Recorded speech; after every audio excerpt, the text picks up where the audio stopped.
Il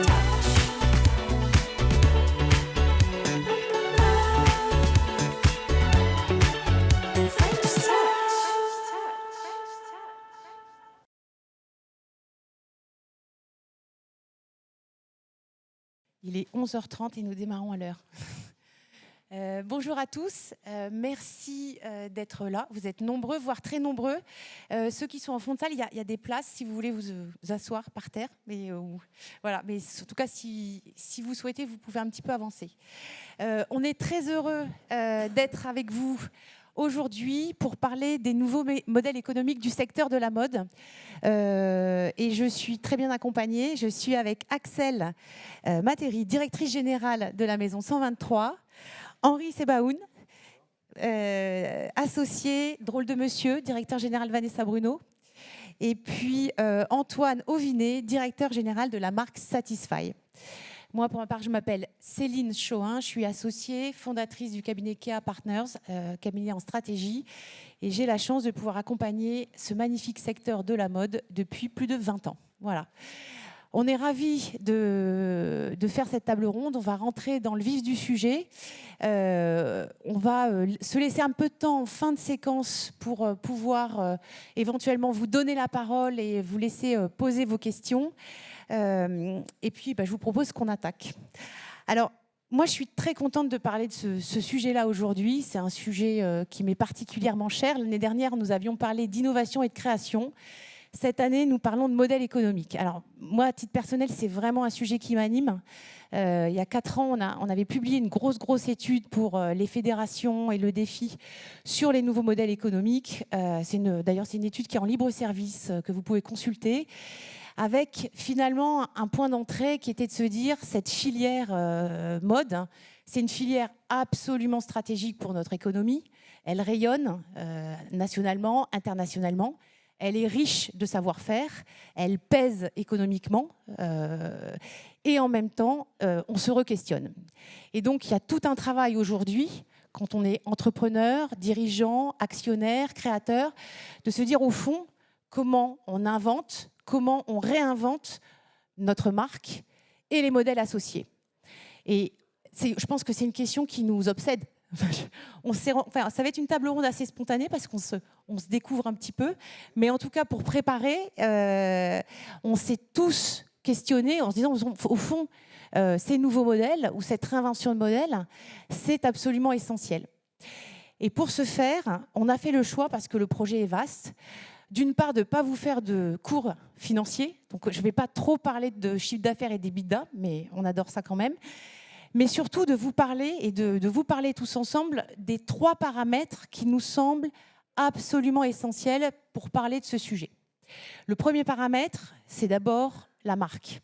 On ne peut pas parler de modèle économique gagnant sans parler du travail fondamental que font aujourd'hui les entreprises autour de leur marque, qu'elles soient incarnées par leurs fondateurs, qu'elles soient redéployées. Et donc, il y a toute une première thématique autour de la marque. Le deuxième sujet majeur, ça va être évidemment la question de l'évolution et de l'hybridation de nos modèles, les modèles de vente, les modèles opérationnels, et comment tout ça a des conséquences très fortes sur les profils économiques des entreprises de mode. Et puis, on ne peut pas parler de nouveaux modèles économiques dans le secteur sans évidemment parler de circularité. Et on vous présentera également la vision qu'on a de ces modèles économiques liés à l'impact et la façon dont des modèles économiques existants intègrent progressivement cette notion de circularité. Alors, on ne va pas se casser le moral, mais je pense que c'est aussi important pour vous aujourd'hui d'avoir l'occasion de remettre très rapidement en contexte ces modèles économiques dans la mode. On est quand même confronté à une vraie réalité, c'est qu'on est dans un secteur difficile, hyper concurrentiel, extrêmement impacté par les éléments économiques et géopolitiques. Alors, je vous donne des informations très fraîches parce que ça date de jeudi dernier, lors de la journée de l'IFM. La projection 2025, elle est globalement stable. C'est-à-dire qu'on ne prévoit pas un décrochage du marché, mais on oscille entre -2 et +2, qui sont un peu les prévisions incarnées par Gildas Mainviel à cette occasion-là. Avec, au-delà de ces chiffres moyens à l'échelle de la France, des changements assez forts au sein de chacun des segments. Vous le savez tous, on a une industrie florissante qui était le segment du luxe qui aujourd'hui est en difficulté, notamment par rapport à la Chine. On a un luxe abordable ou affordable luxury qui se recompose avec des nouveaux acteurs gagnants, des acteurs plutôt emblématiques type comptoir qui se requestionnent. On a un segment du moyenne gamme qui souffre beaucoup. Et quand on enlève les blockbusters internationaux, les enseignes nationales, qu'elles soient françaises ou européennes, sont véritablement en déclin. On a des mauvaises nouvelles quasiment toutes les semaines. Et puis l'entrée de gamme, qui est absolument essentielle et qui compose véritablement notre paysage, qui finalement se structure de plus en plus puissamment autour de 3 segments, qui sont les enseignes spécialisées historiques, les acteurs de l'ultra fast fashion qui prennent des positions absolument fortes actuellement sur nos marchés, et puis la seconde main qui devient un véritable marché et un poids, puisqu'on estime la seconde main dans la mode à 3,5 milliards d'euros cette année en France. Alors tout ça, c'est évidemment lié à des évolutions de comportement de consommation et qui sont évidemment teintées de rapport à l'inflation, défiance vis-à-vis des marques. Il y a un vrai questionnement sur, au fond, est-ce que je crois à l'authenticité de ce que la marque me raconte? Et puis cet enjeu de pouvoir avoir des contacts et des relations avec les marques tout le temps, partout, en même temps, que ce soit en physique ou en digital. Donc ça, c'est un ensemble d'éléments qui, évidemment, sont des facteurs qui intègre et qu'on doit intégrer parce que ça paramètre la façon dont on modélise économiquement nos marques. Peut-être, je vous laisse peut-être réagir par rapport à ce contexte. Alors, on est résolument optimiste, donc il n'y a pas de fatalité. Et donc, on sait que malgré ces éléments-là, on a aujourd'hui de belles histoires qui nous animent tous les jours. Peut-être, Axel, tu veux donner quelques commentaires sur ce contexte ? Alors effectivement, comme tu l'as dit, je ne vais pas reprendre tous les éléments économiques, mais le contexte de la mode est particulièrement bousculé, on va dire, mais depuis un certain nombre d'années. Tu évoquais le marché du moyenne gamme qui était lui-même très perturbé, et c'est vrai que toutes les marques historiques françaises, en tout cas, ont soit totalement disparu, soit sont en très très grande souffrance. Mais il est vrai qu'il y a des exceptions, et j'en suis la preuve incarnée. En tout cas, puisque la marque Maison 123, qui est une marque qui a plus de 40 ans, qui appartient au groupe Etam, qui est un groupe familial et français, se porte très bien, même très très bien. J'en ai pris la direction il y a 4 ans, en prenant effectivement une marque qui, à cette époque-là, perdait énormément d'argent, plusieurs millions en bas de ligne en termes d'EBITDA, avec malgré tout un chiffre d'affaires assez conséquent à 150 millions d'euros, mais qui était en pleine désuétude. Et c'est vrai que quand on m'a appelé pour la redresser, déjà on m'a parlé de Maison 123, je ne connaissais pas, on m'a expliqué que oui, c'était normal. 2 ans avant, la marque historique 1, 2, 3 avait fait une transformation de nom. Je dis, c'est déjà bizarre, je suis dans la mode depuis pas mal d'années, je ne connaissais pas. Et c'est vrai, quand on m'a dit 1, 2, 3, bon là, j'ai vraiment cru à une blague. Et je me suis dit, non, c'est vraiment pas pour moi, c'est pas du tout mon positionnement, c'est pas ce qui me plaît. Et on m'a parlé de ce challenge, de se dire, c'est une marque malgré tout. J'ai appris à la découvrir, à me rendre compte qu'il y avait quand même plus de 150 magasins, qu'il y avait plus de 12 millions de visiteurs par an. Elle perdait de l'argent et bon, j'aime plutôt faire ça. Ma quête a été de me dire pourquoi elle perd de l'argent. Et je ne comprends pas pourquoi ma propre maman, qui me semble être la cible, n'y met pas les pieds. Mes tantes, enfin personne autour de moi. Moi-même, alors j'étais jamais rentrée, et encore moins ma fille. Mais bon, ça me semblait naturel. Ce qui est génial aujourd'hui, c'est qu'au bout de 4 ans, ma maman y va, j'y vais, ma fille y va de 19 ans. Et on fait des croissances l'année dernière, depuis 3 ans à 2 chiffres. Et cette année, on est sur un +6 sur un marché, comme tu le disais, qui est plutôt à -2 en ce moment, avec un trafic qui reste positif. Alors pas extraordinaire, il est à +2. Et je compense par un excellent taux de transformation et par un panier moyen qui augmente. Donc c'est vrai qu'il n'y a pas de fatalité. Et quand tu parlais de marque incarnée, alors elle n'est pas incarnée par une fondatrice, c'est pas moi, je ne suis pas DA non plus. En revanche, on a travaillé avec toutes mes équipes à écrire une nouvelle histoire. Donc c'est vrai qu'on a fait table rase, et je pense qu'il ne faut pas hésiter quand on écope comme ça d'une marque en grande souffrance, pour laquelle on a viscéralement des intuitions de non-alignement de la communauté, des produits, du positionnement prix.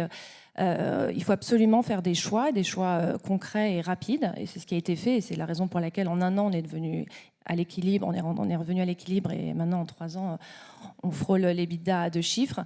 Même le taux de contrib à 2 chiffres, donc c'est même encore mieux.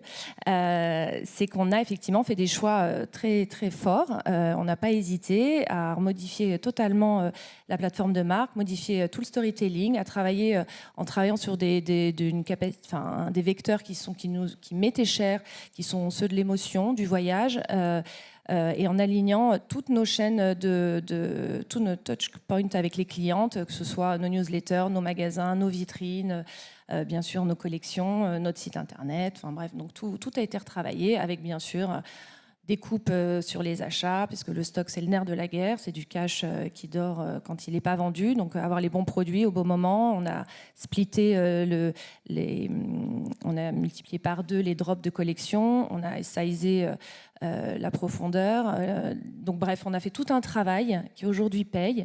Et je suis ravie de pouvoir démontrer que non, une marque française, fleuron quand même de l'économie française, familiale, a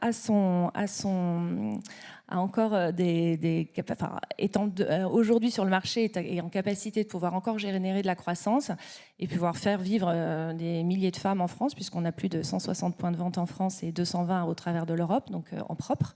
Donc c'est beaucoup de femmes, quelques hommes, mais de plus en plus, c'est chouette, mais que l'on faisons vivre et avec une passion toute. Il y a quelque chose d'assez magique qui se passe autour de cette marque et j'en suis hyper fière et heureuse. Alors, vous voyez, Axel, elle est tellement passionnée qu'elle est rentrée dans le premier thème, donc sur la question de la marque. Alors, si je reprends et je vais te ressolliciter avant de faire rebondir Antoine et Henri.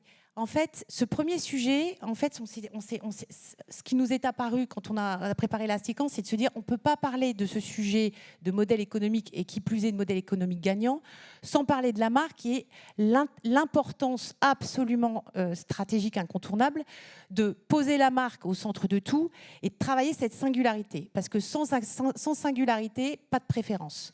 Et donc pas de préférence, donc pas de recrutement, pas de fidélisation. Et vous voyez que derrière moi, le schéma, on s'est dit cette singularité, elle peut s'exprimer de plusieurs façons. Soit par le geste créatif et cette capacité créative du produit, du service à disrupter le marché. Et je pense que ton témoignage sera hyper intéressant. Soit par une incarnation et une forme de stabilité dans une vision stable et authentique dans le temps, et puis aussi par tout le travail d'imaginaire et de façon de recréer d'une manière ou d'une autre un lien client et un affectio societatis. Et moi, ce qui m'intéressait effectivement, Axel, dans le témoignage que tu portes et tout le travail que tu as pu faire avec Maison 123, c'est que j'ai l'impression que quand tu as repris Maison 123, on partait pas de zéro, c'est 40 ans d'histoire. C'était avec tout le débat enseigne versus marque, dans un segment de marché qui était quand même extrêmement challengé. Et puis, tu as fait le choix finalement de repartir des fondamentaux, de travailler un repositionnement, j'ai envie de dire, dans les règles de l'art, et d'abord de t'attaquer à ce qu'on peut appeler l'imaginaire de la marque. Est-ce que tu peux nous en dire un peu plus ? Ouais, alors par contre, moi, je ne me suis pas attaquée à l'ADN de la marque. Voilà, l'imaginaire. Parce que l'ADN, au contraire, et ce n'est pas en général ce qu'on est censé faire, mais moi, je l'ai mis complètement de côté et je l'ai très volontairement oublié et je ne souhaite pas du tout qu'il remonte, puisque le positionnement de la marque ça était vraiment sur un positionnement qui n'était pas porteur de contribution, puisqu'il s'adressait à une femme plutôt mûre, qui n'était pas soucieuse de la mode, qui n'était pas ultra féminine, qui achetait uniquement avec un pouvoir d'achat plutôt limitée, puisqu'elle était plutôt retraitée, et avec des cadencements de fréquences de magasins très limités. Donc, elle achetait qu'en solde, même, très clairement. Donc, on avait un taux de démarque terrible. Donc, moi, voilà, je me suis plutôt attaquée, effectivement, à retravailler sur cette cible de femmes porteuses de vêtements comme vraiment un attribut de féminité, et puis une vraie passion, enfin passion, on ne peut pas exagérer, mais en tout cas un vrai plaisir. Et c'est pour ça qu'on lui offre régulièrement des nouveautés. Et surtout, et ça c'est très important en revanche, parce que ça j'en ai hérité, c'est de mon parc de magasins. J'ai parcouru pendant plus de 2 mois le réseau pour bien comprendre qui était ma cliente actuelle et celle que je pouvais potentiellement catcher. Et c'est vrai que quand on a des magasins rue du Commerce, avenue des Ternes, et aujourd'hui je suis ravie sur les Champs-Élysées, en pop-up malheureusement, mais aussi à Saint-Brieuc, dans Et le en sud, centres commerciaux. dans des centres commerciaux, dans des galeries marchandes, ce qui n'est pas non plus la même chose. Hein. Tout n'est pas par l'I2 ni la Défense. Il y a aussi énormément de galeries marchandes où les clientes poussent son caddie pour venir chez nous. C'est vrai que quand on voit tout ce maillage, on se dit qu'est-ce qui est l'ADN plutôt, voilà. Là, on parle peut-être d'un ADN. En tout cas, quel est le vecteur commun de ces femmes? Et c'est pas parce qu'elle pousse son caddie et qu'elle pour aller à Auchan qu'elle n'est pas plutôt soucieuse d'avoir un bon porté, un bon produit. Mais c'est vrai que c'est ce qui m'a permis d'aligner une stratégie commerciale, une stratégie de pricing, voilà, puisque même si à l'époque, moi, on m'a encouragé fortement à aller augmenter ma marge, parce que clairement, je ne fais pas de grosses marges vu mes positionnements prix et la qualité de mes produits. Et c'est vrai que j'ai refusé parce que par celle qui pousse justement son caddie, elle n'a pas les moyens de, déjà 180 € une robe, c'est un prix.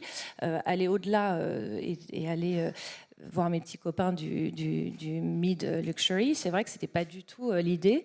Et heureusement, aujourd'hui, je m'en félicite d'avoir tenu bon parce que je fais du volume et donc je compense les ma perte de marge. Donc si je synthétise, c'est en fait globalement, tu repars de l'ADN, tu prends le temps de rentrer en profondeur dans la connaissance de tes clientes, tu réinventes une histoire du storytelling qui inspire, et puis tu déclines ça concrètement après dans ta stratégie d'offre et dans ton réseau. D'accord. Pour des résultats avec des EBITDA à 2 chiffres, c'est une très bonne nouvelle. Alors, peut-être Antoine, Satisfy, c'est l'alliance incroyable du sport et de l'esthétisme. C'est une nouvelle vision du running. Tu m'as parlé de communauté, tu m'as parlé d'authenticité. Comment tu peux partager justement ce travail autour de la singularité de Satisfy? Oui, alors, on est dans la table ronde nouveau modèle économique. J'ai envie de dire, Satisfy, c'est en soi un nouveau modèle économique.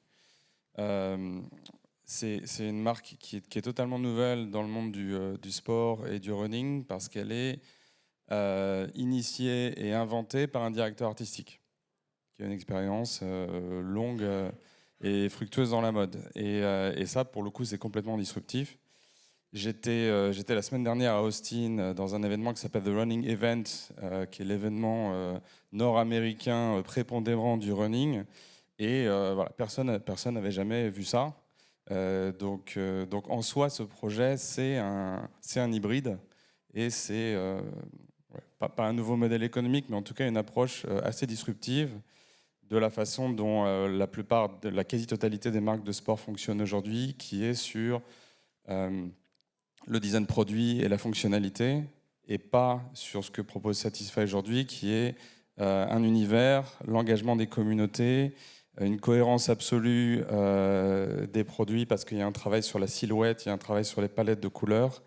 Et donc voilà, en quelques mots, la singularité de Satisfy, c'est ça, c'est amener une approche qui est familière aux gens qui travaillent dans la mode, mais qui est complètement extraterrestre dans le monde du sport et du running.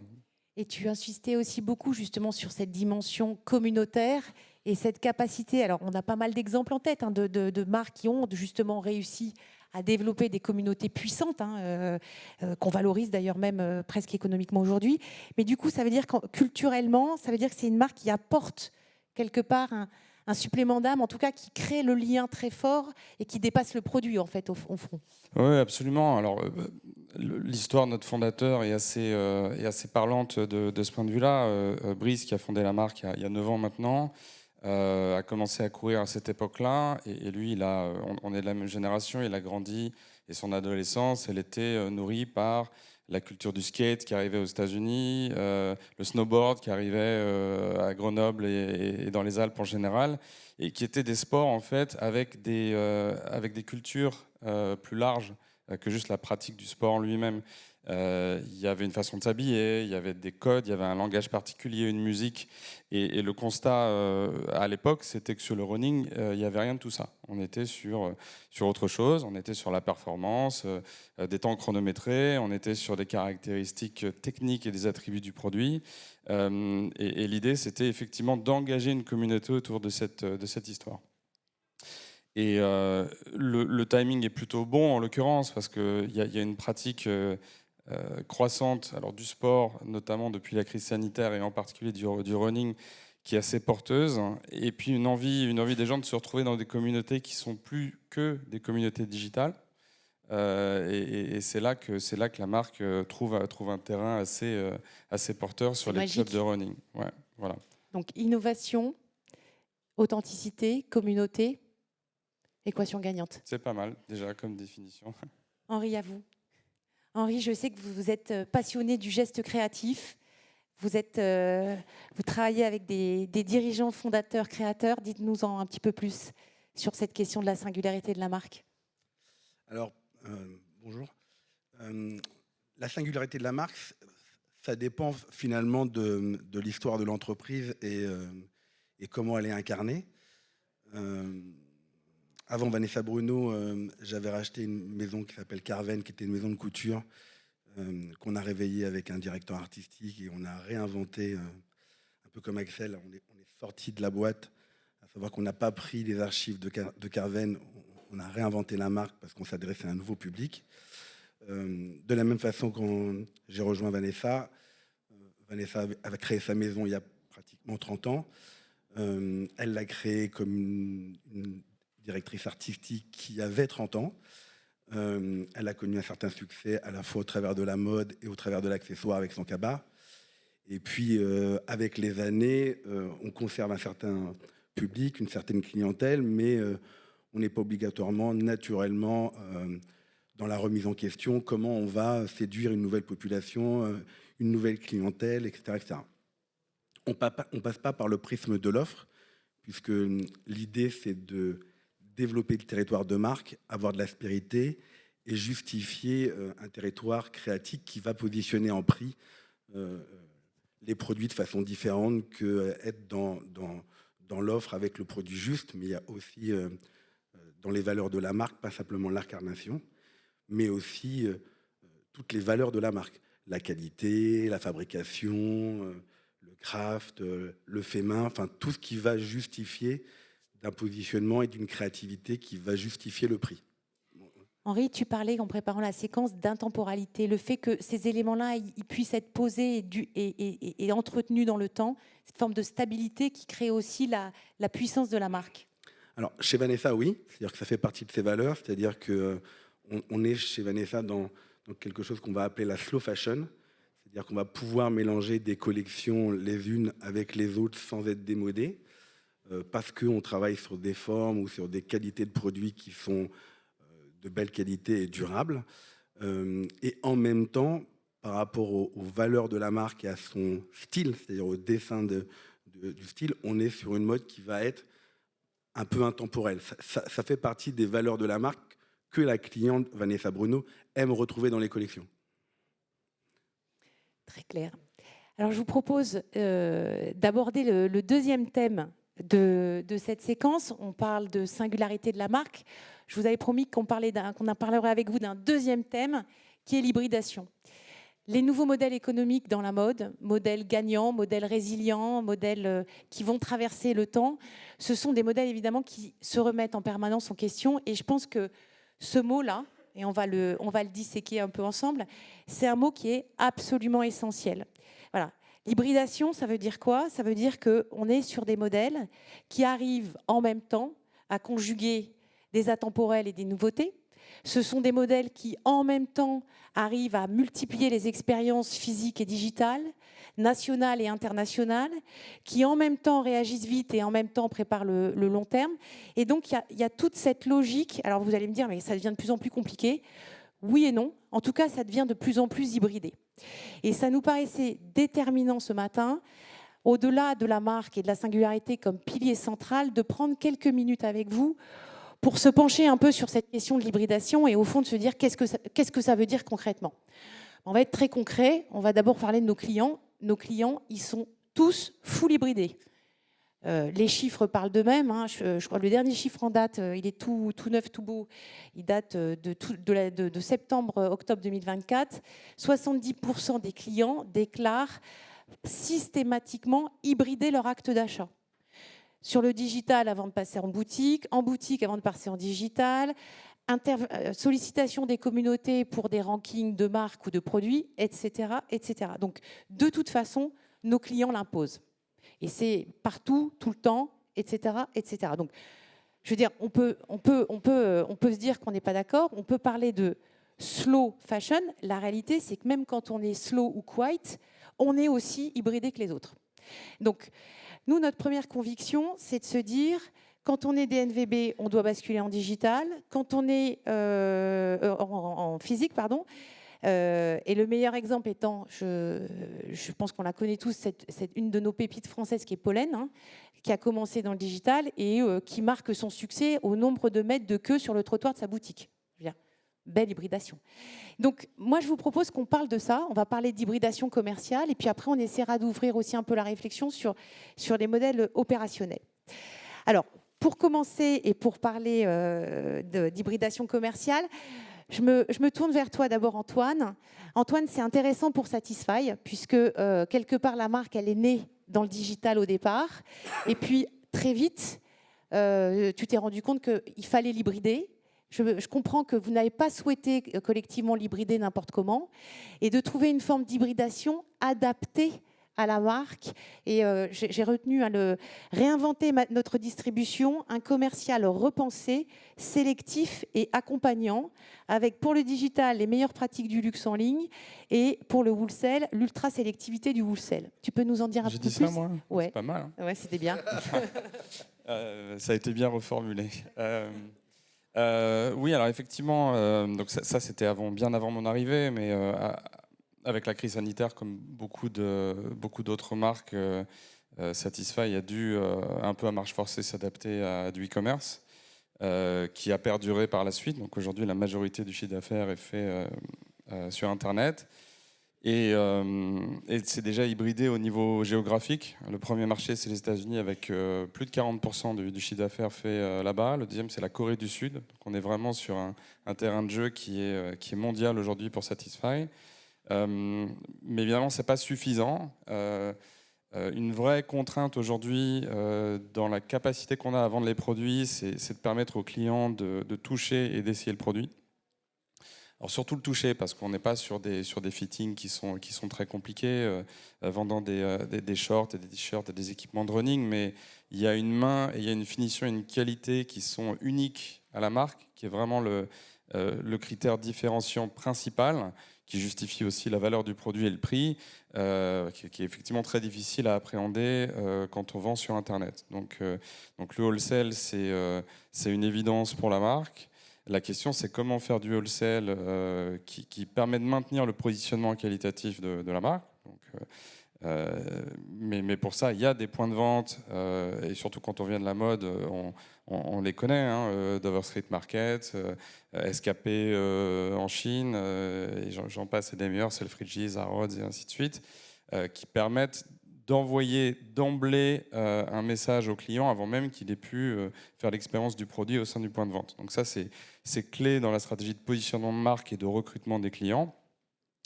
Et puis, je dirais le saint graal de la distribution omnicanal, c'est d'utiliser le wholesale, non seulement pour positionner, comme j'ai dit, mais aussi pour recruter des clients qui après vont poursuivre leur parcours et réacheter sur le site internet. Donc cette hybridation, pour moi, c'est une des clés du succès d'une expérience client réussie. Il faut assurer une cohérence entre les différents canaux, ça c'est plus facile à dire qu'à faire.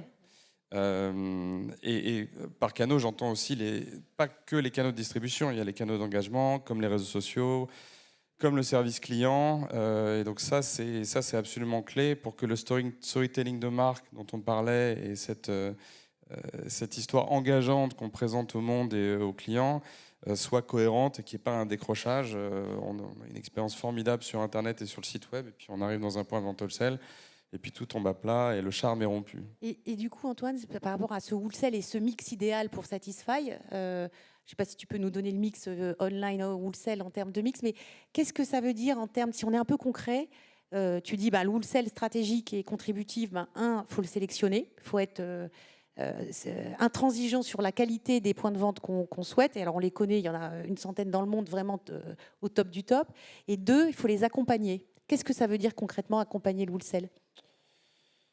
Alors, il y a déjà, ça peut, encore une fois, plus facile à dire qu'à faire, mais il y a ne pas trop vendre, hein, ne pas trop pousser, parce que en wholesale, on sait que parfois c'est facile d'accélérer, de faire du sell-in, de placer de la marchandise, et puis en fin de saison suivante, on se retrouve avec des produits soldés, et là, encore une fois, Des carnets de commandes qui baissent. le charme est rompu, oui, et puis aussi la valeur perçue de la marque est affectée, parce que lorsque des détaillants wholesale qui doivent faire de la place dans leur stock soldent les produits à moins 30, moins 40, c'est difficile de maintenir un discours de marque premium et élevé. Donc ça, c'est un des premiers éléments de vigilance, hein, le respect des prix et la bonne mesure, en fait, entre ce qu'on vend en détaillant et ce que le détaillant arrive à écouler. C'est important d'avoir une vision de long terme là-dessus. Et ça passe aussi par la façon dont on gère les équipes wholesale, hein, et les modes d'incentive sont particulièrement importants pour être sûr qu'on n'est pas que sur de la performance commerciale court terme. Moi, ce qui m'avait marqué dans les études sur les nouveaux modèles économiques, c'est justement ce rôle, ce nouveau rôle stratégique du wholesale, notamment dans une stratégie internationale, pour se dire c'est une voie d'accélération pour des marques qui se prêtent au wholesale et qui permet de mitiger les risques et pouvoir aller plus vite sous réserve d'y mettre les bonnes conditions de sélectivité. Oui, bien sûr. Et puis, il y a même plusieurs wholesale, hein. Il y a des modèles très efficaces, alors, où on a moins de contrôle de distributeur. Là, le distributeur achète la marchandise et alors il faut une bonne relation et beaucoup de confiance pour faire en sorte que la marque et les exigences soient respectées, jusqu'à des modèles très intégrés, de la franchise, de la JV. Donc, c'est une palette d'outils qui est assez large. Alors justement, je me tourne vers Henri et sa palette. Henri, tu évoquais en préparant la séquence justement ce rôle essentiel en tant que dirigeant de piloter ton mix de distribution en disant, en fait, en fonction des marques, et si on revient sur des marques luxe abordable, où l'équilibre entre e-commerce, wholesale et retail, c'est ça la clé de succès. Je reprends tes chiffres, tu disais 20% e-commerce, 40% wholesale, 40% retail. Est-ce que c'est ça qui aide aujourd'hui les marques à équilibrer, à développer les contacts clients et d'assurer une équation gagnante? Alors, moi, je suis différent. L'hybridation, elle est obligatoire.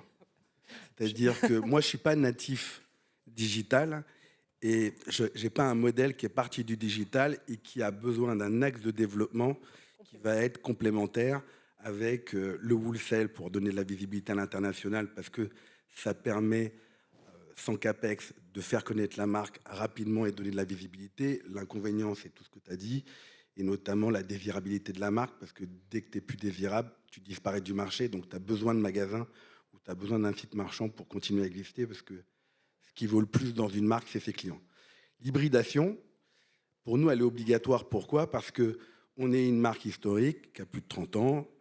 On est parti d'un modèle historique qui est le wholesale, puisque le métier était de présenter des collections et vendre à des revendeurs, grands magasins ou multimarques.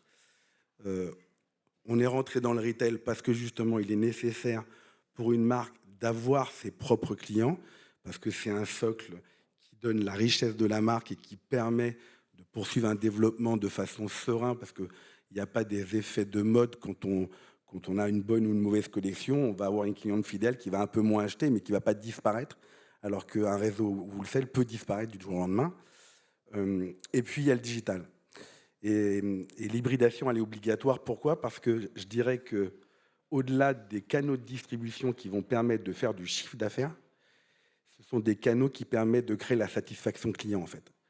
Et en fait, plus on satisfait le client, plus il va être fidèle à la marque, mieux on va le connaître et plus on va continuer à contribuer à faire plaisir à un client qui va, lui, nous remercier en continuant à être fidèle à la marque. Et en fait, ces trois canaux sont complémentaires. C'est-à-dire que oui, effectivement, le canal le plus contributif, c'est le métier d'Axel, c'est le retail, parce qu'on n'a pas besoin de partager les marges. On contrôle ses achats, on contrôle ses points de vente, on contrôle son business. Il faut juste du CAPEX. Il faut juste le CAPEX, exactement. Quand on n'a pas suffisamment de CAPEX, eh ben on utilise le wholesale parce que c'est un support qui permet de générer du chiffre, donner de la visibilité sans CAPEX ou avec peu de CAPEX. Les grands magasins peuvent être traités en retail ou en wholesale. C'est un peu de CAPEX, mais ce n'est pas beaucoup. Les magasins, c'est du CAPEX. Et le digital, c'est aussi beaucoup de CAPEX. Mais on ne peut pas perdurer dans le temps sans avoir un outil digital parce qu'il permet d'être votre première vitrine mondiale. Il permet de faire évoluer l'image. Et avant, il y a 30 ans, on utilisait les magazines de mode pour se faire voir. Et si on n'avait pas les moyens d'être annonceur ou si on n'avait pas suffisamment d'actualité, on n'existait pas vraiment sur ce marché. Aujourd'hui, grâce au digital et grâce aux réseaux sociaux, sont des outils qui permettent de donner de la visibilité. Et pour une marque comme Vanessa Bruno, qui a de l'aspérité et qui choisit justement des différenciants, on n'est pas fait pour plaire à tout le monde. Donc il faut qu'on soit capable d'avoir un terrain de jeu qui soit très grand pour pouvoir segmenter le marché et trouver la cliente qui aime les valeurs de la marque. C'est tout le problème d'être une marque ou d'être un peu plus généraliste. Et in fine, l'équilibre, pour répondre à ta question, c'est, dans un monde idéal, c'est d'avoir des gros moyens et de faire 35% de digital et le reste en retail. Le wholesale, c'est un métier qui est sensible et qu'il faut gérer, mais c'est un outil très utile quand on n'a pas les moyens de se développer partout. Après, effectivement, il faut être très vigilant parce qu'il faut choisir les bons wholesalers, être associé aux bonnes marques, au bon environnement, parce qu'un wholesaler qui achète des produits qui vont être très différents de votre positionnement, ça peut nuire à votre image de marque et détériorer la compréhension de la marque auprès de vos clients. Donc il y a un vrai travail à faire. Mais c'est un bon équilibre parce qu'on a aussi besoin des multimarques qui donnent la tendance quand on est dans la mode. Voilà. Merci Henri. Axel, je te laisse peut-être rebondir après Antoine et Henri. En fait, ce que tu l'évoquais d'ailleurs tout à l'heure, dès la phase introductive, où finalement, dans le modèle historique et économique de Maison 123, le retail est au cœur. Alors avec une omnicanalité naturelle. Et d'ailleurs, dans les maisons de type Maison 123, on parlait de la première boutique du réseau qui est le site. Mais en tout cas, il y a bien cette idée d'avoir les boutiques au cœur de la marque et du modèle. Ça veut dire concrètement, j'imagine que tu as re-questionné le modèle retail au sein de Maison 123. Refondation de l'organisation du temps de travail magasin, refondation du concept, restructuration du réseau. Qu'est-ce que tu as fait ? Alors effectivement, Maison 123 est historiquement et l'est toujours une marque foncièrement retail puisque 85% du chiffre d'affaires est réalisé par nos propres magasins, 15% par le digital. Et si je regarde dans mon retail, j'ai effectivement, moi, alors je ne fais pas de wholesale, je suis pas du tout, donc je suis pas dans des multimarques. Enfin, je suis du wholesale en franchise. Donc j'ai à l'international, j'ai des magasins à l'enseigne Maison 123 dans différents pays. Et juste pour parler de futur, effectivement, quand on me demande, moi, quelle est en tout cas en France, quel serait mon poids idéal d'atteindre de target de pourcentage de chiffre d'affaires sur Internet, c'est vrai que je dis, moi, tant que mon réseau reste profitable, tant que mon taux de contrib magasin reste performant, je peux déplafonner mon digital. Mais c'est vrai que je ne sais pas jusqu'où, puisque le gâteau, il n'est pas non plus méga extensible. Donc je sais qu'en France, à un moment, moi, être à 15%, ça me va très bien tant que je performe dans les magasins, tout en sachant, et ça c'est intéressant, que plus de 80% des clientes qui vont en magasin sont au préalable aller sur notre site internet. Et ça, je pense que c'est le cas. De la statistique nationale. Là, tu vois, j'avais 67,5%. Donc, voilà. Toi, tu es encore plus... Moi, je suis encore au-dessus. Tes clientes elles adorent sont le produit. encore plus digitalisées. Et puis, elles veulent essayer. Oui. Mais effectivement, je n'avais pas la donnée 67, mais c'est une réalité que le site est indissociable de la performance d'un réseau retail. Et c'est pour ça qu'il faut bien le choyer et qui coûte cher, parce qu'il faut faire de l'acquisition et qui est coûteuse. Les réseaux sociaux, comme tu l'évoquais. Mais moi, en tout cas, pour rendre c'était ta question, mon réseau performant, ou en tout cas l'optimiser, parce que ce n'était pas le cas quand je suis arrivée. Là, il a été question d'abord de downsizer un peu le maillage, de regarder tous les magasins là où on n'avait absolument plus de raison d'être, parce que malheureusement en France, mais même partout de toute façon, parce que même en Allemagne j'ai dû fermer, des rues qui étaient numéro 1 sont devenues numéro 3 parce que ça s'est ou paupérisé ou il y a eu un grand centre co qui s'est ouvert à côté. Bon bref, donc il y a plus de 30% de mes magasins qui ont été fermés en 3 ans, et en parallèle on en a réouvert tout autant et encore plus depuis 2 ans. Donc c'est vrai que voilà, on a un peu disrupté notre maillage pour le rendre plus performant. On a aussi bien sûr travaillé sur les frais de personnel, on a réduit les horaires, on a regardé les pics de trafic, enfin bref, donc tout ce qu'un bon retailer est censé faire. Une approche précise du compte d'exploitation par magasin. Ah bah, complet. L'électricité. Précision horlogère. Ouais. Non mais c'est indispensable. Enfin, quand on pilote et qu'on a des exigences, parce qu'on est tous animés par une volonté de performance et de croissance du business, c'est vrai que ça est de rentabilité. C'est pas mes sous, c'est ceux de mon patron, mais je m'amuse pas avec. Et c'est vrai que j'ai une obligation de gérer ça de manière le plus performant possible. Et ça, je pense qu'on est tous en tant que DG, et quel que soit même dans toutes nos équipes sont bien alignées sur cette notion d'optimisation de tous nos KPIs et ça en permanence. Et c'est un peu le point que tu évoquais tout à l'heure, c'était de se dire ne jamais s'asseoir sur ses lauriers. La concurrence, elle est féroce. Les aspérités ou les injonctions conjoncturelles, politiques, sociales, enfin là, nous, on n'est pas à l'abri d'un mois de décembre compliqué avec d'éventuels à nouveau blocages de route ou saison de froid. Jeudi dernier, le froid, moi j'ai fait un -50 toute la journée. Donc voilà, on est ultra volatile, donc il faut être ultra agile et être en capacité de pouvoir, du jour au lendemain, dégainer soit une petite OP, soit au contraire la décaler, soit... il faut être ouvert et être en capacité d'agir en court terme. Vite. Ouais. Moi, ce que je retiens de cette partie-là, alors on va être un peu frustrés, c'est pas grave, on se donnera rendez-vous l'année prochaine. C'est vrai que dans ce champ de l'hybridation, on a parlé commerce, on aurait pu parler tout autant d'hybridation de nos modèles opérationnels sur des questions de construction d'offres, de time to market, de sourcing. Finalement, tout ce qu'on vient de se dire à structurer les modèles, les piloter dans une précision horlogère et d'agir vite, ça s'applique exactement de la même façon quand on construit notre calendrier commercial, quand on construit des collections avec des atemporels et des approches beaucoup plus nouvelles et très limitées dans le temps pour avoir de la désirabilité. Donc j'ai envie de dire, c'est toute la chaîne de valeur et donc les modèles économiques qui rentrent dans cette logique d'hybridation, de qualité de l'exécution et de raccourcissement du temps et de l'espace. Tout ça, ça implique, et je pense que vous l'avez bien senti par rapport au témoignage d'Henri, d'Axel et d'Antoine, cette logique aussi d'être clair sur le cap et puis d'avoir aussi une culture de la mesure. Alors, on ne vous bassine pas de chiffres, mais ce qui est certain, c'est que dans cette approche-là, d'analyse de contribution par canal, de l'approche par la valeur client parce qu'il est omnicanal, la capacité à avoir des marqueurs et des indicateurs clés opérationnels de temps de travail magasin ou de contribution par compte stratégique international, tout ça est absolument indispensable. Et c'est vrai que je le redis, et sans être trop tarte à la crème, cette question de la qualité de l'exécution et de la mesure de cette exécution est indispensable. Et moi, j'ai été marquée dans l'étude, on avait regardé une quarantaine, une cinquantaine de comptes d'exploitation. Au-delà des chiffres, quand on prenait un peu de recul et on essayait de trouver des enseignements communs, moi, j'ai été extrêmement marquée par ça. Cette culture au sein des entreprises, parce qu'on est une marque de mode, on est animé par du client, du geste créatif, etc., mais cet enjeu de précision horlogère. Je vous propose de partir sur le 3e thème. On ne peut pas parler de nouveaux modèles économiques dans le secteur sans aborder la question des modèles associés à la circularité et la façon dont, au fond, l'impact de ce secteur se décline dans les modèles économiques de chaque entreprise. Bon, je ne vais pas faire l'introduction sur l'impact de notre secteur. Pas plus tard que ce matin, je pense qu'on parle de plastique, évidemment. On est évidemment pointé du doigt, on est le premier émetteur de plastique au monde. Bon, voilà. Mais on avance. Et on avance grâce notamment aux acteurs économiques qui structurent cette filière mode.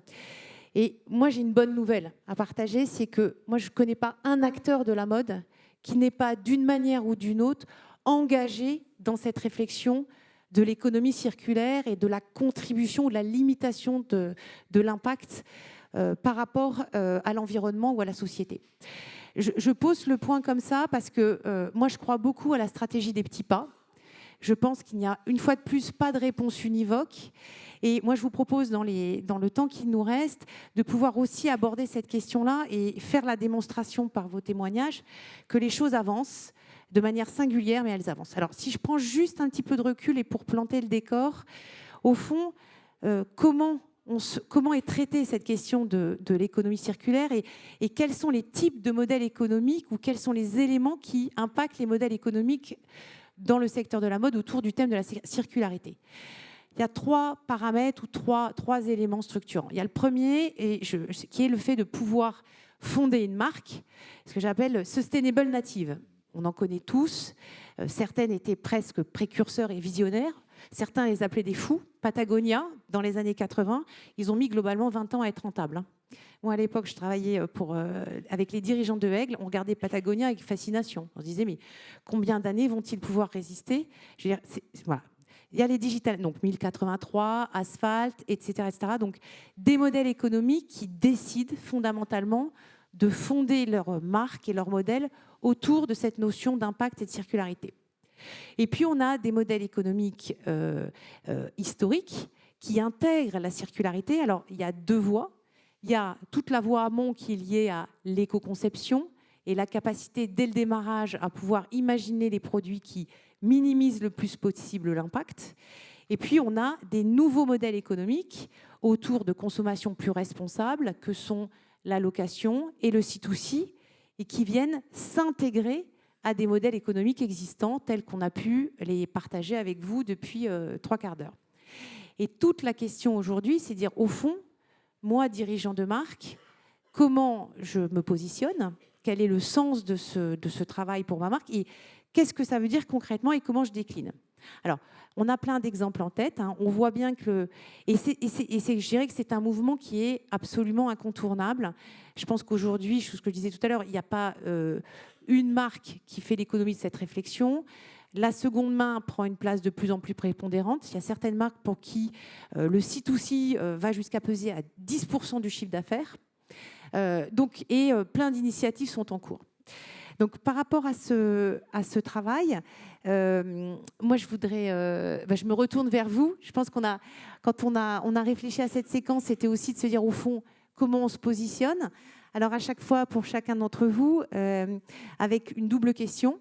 Si je prends sur la partie amont et donc la partie chaîne de valeur, quelle position aujourd'hui ou quelle orientation vous prenez dans l'éco-conception et la part du Made in Europe / Made in France? Est-ce que c'est quelque chose qui est extrêmement structurant et que vous traitez? Et puis, dans les nouveaux modèles, est-ce qu'aujourd'hui, vous êtes en phase de rodage, de test autour des nouveaux modèles que sont la location, la seconde main, etc., etc. Qui veut commencer? Henri? Avec plaisir. Alors, chez Vanessa Bruno, on a 2 grands thèmes.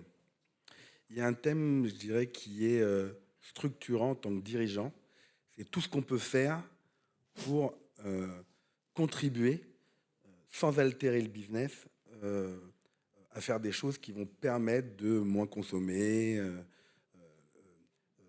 trouver des solutions pour avoir des sources de produits qui vont être recyclés, etc. etc. Donc, par exemple, tout ce qui va être consommation d'énergie, tous nos parcs de magasins sont passés en LED depuis les 3 dernières années. Tout ce qui est nouveau concept de magasin, il n'y a pas de plastique, c'est du bois ou de la pierre. Donc je dirais que tout ce qui est structurant est pensé à 100% dans ce domaine. Tout ce qui va être produit de forte consommation type cintre, c'est recyclé. Label, c'est recyclé. Tous ces produits de consommation aussi vont être recyclés. On n'a pas encore réussi à squeezer le plastique des housses parce que celles qui nous proposent ne supportent pas les transferts de chaleur. Enfin, quand on fait un vêtement, il sort d'une presse avant d'être enfermé. Et en fait, les différences de température entre un vêtement chaud et les nouvelles matières qu'ils proposent fait que ça voyage très mal. Donc pour l'instant, on n'a pas réussi à avoir un produit pour ces housses-là. Mais tout ce qui est consommable est sourcé aujourd'hui en recyclé. Après, Vanessa est moitié danoise, donc elle a une culture nordique. Donc il y a beaucoup de choses qui étaient déjà faites dans l'entreprise pour traiter les produits à jeter. On a transformé aussi tout ce qui est carton de transport en carton recyclé, parce qu'on importe et on transporte beaucoup de nos produits en carton, pas en suspendu. Et puis après, on a un produit historique, qui est le cabas, et qui est pour les 2 matières les plus importantes. La toile, coton, elle est fabriquée en France et il est fabriqué en France. Le lin, il est cultivé en Belgique, il est transformé en France. Après, on a beaucoup de sujets qui est craft, comme le raffia qui est fait à la main, ou là c'est fait à Madagascar. Mais c'est pareil, c'est du craft, c'est fait pour avoir cet esprit-là. En revanche, moi, je m'interdis à m'enfermer dans une logique qui va m'empêcher de créer. C'est-à-dire que... La création d'abord. La création d'abord. C'est-à-dire que tout ce qui donne du bon sens, on y va, à fond, sans compter. Mais tout ce qui va être un problème pour être dans la séduction, parce que le premier art d'expression, c'est quand même le vêtement, c'est ce qu'on porte tous. C'est comme ça qu'on se crée une identité, et que si on se crée des freins sur tous les sujets, ben non seulement on réduit nos capacités créatives, mais on arrive à des prix qui vont faire qu'il y a beaucoup de nos clients qui n'auront pas les moyens de se les offrir. Donc en fonction du positionnement de la marque, il ne faut pas être démago, il y a un discours, il y a un positionnement, et il faut qu'on arrive à continuer à faire évoluer l'entreprise, séduire nos clients, les satisfaire avec ce positionnement-là. Et après, effectivement, il y a la seconde main qu'on est en train de lancer pour la fin de cette année. Pour moi, c'est un business de vendeur. Ce n'est pas un business d'acheteur. Pour une entreprise qui fait du retail ou comme nous, c'est un moyen qui va nous permettre de satisfaire le client sur comment réinvestir son argent et le fidéliser. Et il faut qu'on pilote cette idée-là d'un point de vue économique sur le coût d'acquisition d'un client, de la même façon qu'on va faire des campagnes d'acquisition sur le digital et qu'un nouveau client nous coûte X euros. C'est un moyen de fidéliser, d'avoir du coût d'acquisition. Trouver le bon équilibre, c'est la direction dans laquelle on va. Personnellement, je trouve que c'est une bonne idée, mais en tant que chef d'entreprise, je vais pas y aller sans contrôler. Je vous donne un chiffre parce que c'est vrai que c'est un chiffre qui vient de tomber. On disait que l'intention, c'est que plus de 2/3 des dirigeants d'entreprise souhaitent vendre de la seconde main. C'est plus de 10 points par rapport à il y a 2 ans. Oui, bien sûr. Donc en fait, tout le monde s'engage, mais j'entends Henri, et c'est un peu ce qu'on entend, c'est tout le monde y va, pas n'importe comment, de manière relativement prudente, pour pas faire n'importe quoi vis-à-vis du client. En fait, la tendance, c'est une chose. Le modèle économique, c'est autre chose. On est bien d'accord. Si vous prenez Vestiaire Collectif, c'est une entreprise qui est valorisée au milliard, mais qui n'a jamais su gagner d'argent. Donc, ce que je veux dire, c'est que si vous avez des actionnaires qui sont prêts à mettre au pot tous les ans, on peut développer ce business sans compter. Sans limite. Sans limite. Dans nos cas, on n'a pas des actionnaires qui... Alors, Axel, vous voulez réagir ? Ouais, moi, c'est intéressant parce que je l'ai lancé, moi, la seconde main, depuis le mois de février. Ça représente aujourd'hui plus de 10% de mon chiffre d'affaires digital. Si je regarde ce PNL à proprement parler, effectivement, je perds un peu d'argent. C'était prévu. Il faudrait que je fasse beaucoup plus de croissance en année 2 et c'est prévu et on est sur la target pour relativement l'équilibrer. Mais si je regarde purement ce PNL, je perds. En revanche, nous, on l'a travaillé avec la possibilité, l'obligation même pour les clientes quand elles déposent leurs produits, elles ont une carte cadeau et il est utilisable sur le magasin ou sur le site. Et en fait, en revanche, on calcule l'upsell sur ces cartes cadeaux, il est plus de 50%. Donc si elles ont une valeur de 30 euros, elles rajoutent 50% à cette valeur pour pouvoir s'offrir un produit, voire même beaucoup plus. Et c'est vrai qu'en revanche, si j'additionne les deux, là je suis ultra profitable. Voilà. Et avec la vertu de ramener en plus du trafic. C'était l'objet. Je voulais absolument pas que ça soit un circuit uniquement digital. Je voulais absolument générer du trafic en magasin. Et c'est vrai qu'on a des clientes, la première semaine, qui sont venues avec des... Et on ne reprend que du Maison 123, bien sûr, parce qu'il y a d'autres marques qui reprennent d'autres marques. Donc on prend que du Maison 123. On génère une carte cadeau en magasin ou sur le site, quand c'est fait purement sur le site, mais qui n'est utilisable que chez nous. Et c'est vrai que c'est intéressant. Et on était assez surpris. C'est vrai que pareil, on l'a lancé avec Faume, qui est un des acteurs. Non, on lance avec eux en décembre. Ah bah super. Je pourrais te donner mes... J'ai bien négocié du reste. Donc il faut que je te donne mes taux. Avec on va finir la table ronde, vous allez voir. Donc non, et c'est vrai que c'est indispensable. De toute façon, je regardais sur Le Bon Coin ou Vinted, je tapais Maison 123, je voyais des produits. Non, et ce qui est intéressant aussi, aussi, c'est que nous, on a volontairement pris que des produits maison 123 et pas 1, 2, 3. Donc on ne prend qu'avec 3 ans d'ancienneté maximum. Et on ne reprend pas des produits de la saison actuelle. Voilà, ceux-là, non. Donc on attend toujours. Donc voilà, on s'est mis des contraintes pour réfléchir au meilleur modèle et qui soit le plus gagnant aussi pour nous, pour la cliente, bien sûr. Antoine, c'est intéressant. Satisfy et l'impact. Ouais, ce qui est intéressant, c'est qu'à chaque marque, sa façon d'aborder les thématiques RSE de circularité. Chez Satisfy, on travaille sur plusieurs axes. Alors, on n'a pas de seconde main, parce que je pense qu'on est encore un petit peu jeune. Voilà, exactement. Donc, le volume total de produits en circulation n'est pas suffisant pour justifier de la seconde main.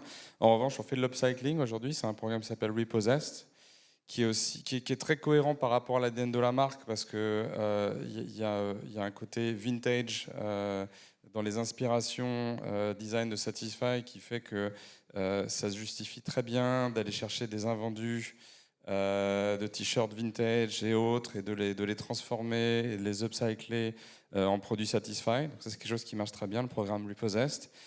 Et puis après, on a beaucoup travaillé aussi sur le sourcing des matières et des produits. Comme on est sur des produits techniques, ça c'est quelque chose dont on entend beaucoup parler depuis quelques années.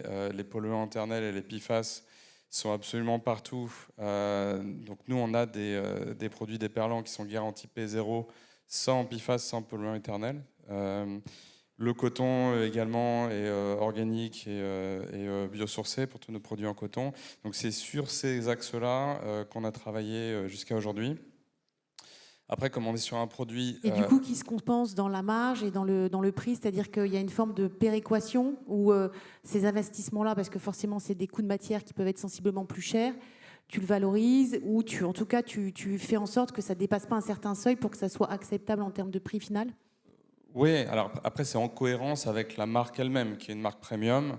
Le prix, évidemment, il est important à n'importe quel niveau de positionnement, mais ce n'est pas le critère de concurrence prépondérant de Satisfy. Donc c'est plus l'histoire qu'on raconte et dans laquelle on intègre ces critères de conception responsable qui justifient la valeur du produit. Le dernier point que je voulais ajouter, c'est qu'on est sur un produit de performance. Et à l'heure actuelle, il y a beaucoup de produits de performance qu'on ne sait pas faire sans dérivés du pétrole, sans plastique. Donc là, l'angle, jusqu'à ce qu'on soit convaincu d'avoir trouvé des substituts suffisamment performants, c'est de faire des produits durables. C'est de faire une chaussure qui va pouvoir aller jusqu'à 800 km et pas 600 km. C'est de faire des shorts et des t-shirts qu'on va pouvoir garder plusieurs années, c'est pouvoir réparer. On a une garantie qui est assez généreuse avec un service de réparation qui permet d'allonger la vie du produit dans la mesure où on ne peut pas se substituer aujourd'hui sur certaines catégories de produits aux usages du nylon et autres produits. Donc, en synthèse, mouvement irréversible. On a des marques de mode à l'œuvre qui intègrent ces éléments-là dans leur modèle économique de manière singulière et progressive. Et la loi, de toute façon, nous y impose. Et l'eau monte, absolument. On n'a pas le choix. Il nous reste 3 minutes pour clore cette séquence. Je vous propose peut-être, pour ceux qui le souhaitent, de poser 1 ou 2 questions. Peut-être en synthèse. D'abord, merci à tous les 3. Merci à vous 3 de vos éclairages précieux. En fait, moi, ce que je retiens, c'est de nos échanges, 3 messages clés. Les ingrédients d'un modèle gagnant et durable aujourd'hui, l'affirmation de la singularité de la marque, créativité, incarnation, orientation client via les communautés. Deuxième ingrédient majeur, l'hybridation de nos modèles dans les domaines de commerce, des opérations et l'excellence de l'exécution et de la mesure. Et enfin, la circularité adoptée par tous, et avec une responsabilité à transformer durablement nos modèles. Merci à vous 3. Merci. Merci à vous. Peut-être 1 ou 2 questions pour ceux qui le souhaitent.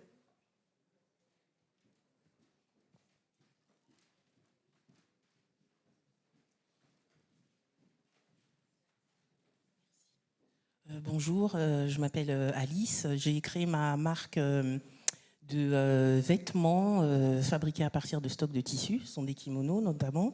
Vous parliez justement, vous avez dit tout à l'heure que vous devez faire attention effectivement à vos clientes et clients par rapport au prix, On a parlé du Made in Europe / Made in France. Il y a quand même une grosse différence. Moi, c'est tout Made in France. J'ai un atelier, je travaille avec un atelier à Paris. À votre avis, comment nous, enfin, parce qu'on est quand même plusieurs marques travaillant de cette façon-là, à votre avis, quel avenir on pourrait avoir si on est toujours à se dire, le Made in France, on l'oublie un peu, et puis on fait quand même du Made in Europe, mais qui coûte nettement moins cher pour la main-d'œuvre et qui rendent pas, enfin, qui, par rapport aux valeurs qu'on veut défendre, nous coûte plus cher. Donc la question, c'est comment on défend des positions quand on est Made in France? C'est ça la question? Et puis surtout comment on peut comment ce modèle économique peut vraiment faire partie à part entière du secteur de la mode, d'un modèle économique. Moi, je ne prends pas le sujet pour moi parce que Maison 123, si on fait c'est des vestes que l'on monte en France, mais le modèle, la France de toute façon n'est pas en capacité de produire les produits que l'on souhaite faire. Il n'y a pas les modèles il n'y a pas les usines, il n'y a pas l'artisanat. En revanche, il n'y a pas les volumes. Et puis ça coûterait surtout beaucoup trop cher. Donc même pas en rêve, je n'imagine un jour produire en France. En revanche, moi j'ai juste l'exemple d'une marque avec laquelle je viens de collaborer, qui est la marque Flair, une marque de body 100% française, avec des tissus tissés à 3. Donc tout est fait en France, avec des produits clairement chers, 175 € le body. Mais c'est une marque qui marche, donc c'est vrai que c'est pas tant le modèle économique. Quand moi j'entends ça, et cette question, c'est quelle est la marque qui est derrière. Et Flair, pour moi, a totalement réussi son positionnement, l'écriture de c'est une marque à part entière avec un storytelling, une incarnation, des valeurs, et c'est un peu tout ce qu'on a dit en préambule. Pour moi, le Made in France, c'est juste du Made in France à poser une étiquette, mais avoir rien autour qui n'exprime rien et qui n'est pas en cohérence 360 sur un positionnement et quelque chose de très précis, ça n'a, selon moi, aucune légitimité. En revanche, il y a des exemples très précis, et là, celui-ci en est un, d'une performance de marque. Je pense que c'est un très bon exemple, et pour compléter, je pense que oui, c'est difficile, on l'a vu, nous, et ces calculs d'écart de prix, de toute façon, ils sont structurels, on l'avait fait pour le plan de relocalisation, le plan de relance.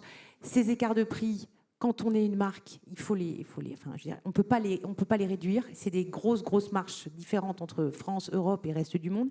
Après, je pense que l'enjeu aussi, c'est on a des clients qui ont, après 2 ans d'inflation, de toute façon, ont une sensibilité encore plus forte à l'écart de prix. Donc ça, il faut aussi l'intégrer. Moi, ce qui me marque aujourd'hui, c'est la capacité à accompagner les clients pour leur expliquer. On leur explique la marque, on leur explique le savoir-faire. Moi, je crois beaucoup à cette notion de pédagogie et de capacité à montrer par transparence, par les savoir-faire à l'œuvre. Et les gens, je suis persuadée qu'un consommateur ne va pas acheter uniquement le produit pour le savoir-faire. Il sera emporté par la marque et il sera accompagné dans la compréhension de qu'est-ce qui justifie la valeur de cette marque et le prix associé. Donc, une fois de plus, oui, c'est difficile, mais je pense que par rapport aux 3 axes évoqués, on est bien dans ce triptyque-là, encore une fois. Peut-être dernière question, s'il y en a une. Sinon, je vous propose qu'on arrête la table ronde, 12h32. Non, dernière, allez-y. Bonjour à tous, merci. Moi, j'ai une question qui concerne plus le business wholesale. J'ai créé un collectif de boutiques sur le territoire français, positionné sur la mode. La promesse, c'est de chercher à établir une nouvelle façon de collaborer avec les marques qui, justement, comme vous l'avez dit tout à l'heure, Henri, ressentent la fragilité du wholesale et en même temps en ont besoin, comme vous l'avez dit tout à l'heure, pour positionner et assurer une expérience mode. Qu'est-ce que sont vraiment les éléments que vous allez retenir pour un public de boutiques multimarques pour faire la différence demain dans votre modèle et pouvoir donner votre confiance à des maisons qui elles-mêmes transmettent vos valeurs, même si vous n'êtes pas chez vous quand vous êtes dans ce modèle de business qui est un peu plus mouvant dans les entreprises. Moi, je dirais qu'il y a 2 sujets clés. Le premier, la connaissance de vos adhérents, c'est-à-dire dans quel environnement ils vendent, avec quelle marque ils vendent, quel type de positionnement prix et quel type de client ils s'adressent. parce que ça permet justement aux marques de pouvoir se positionner et savoir si votre réseau est adapté en fait aux produits que la marque va vendre. Et la solvabilité de vos clients. Solvabilité de vos clients. C'est clé dans la distribution du wholesale. C'est à peu près 30% de KO dans le wholesale entre une prise de commande en showroom et avec un nouveau client et sa capacité de le livrer. Non, mais malheureusement, le secteur du multimarque en Europe est difficile. Nous, on ne va jamais livrer un client qui ne va pas être assuré crédit, par exemple. Ça veut dire qu'il doit avoir un bon bilan, ou sinon il doit payer d'avance. Et il y a peu de gens en multimarque qui ont la trésor pour pouvoir gérer ce genre de choses. Donc effectivement, pour nous, en tant que marque, quand on sait qu'un multimarque travaille avec un certain nombre de marques, on sait qu'on a tous les mêmes exigences. Donc il est solvable en théorie, dans un marché quand même qui est assez tricky. Donc saison après saison, c'est quand même un sujet qu'on surveille drastiquement, quoi.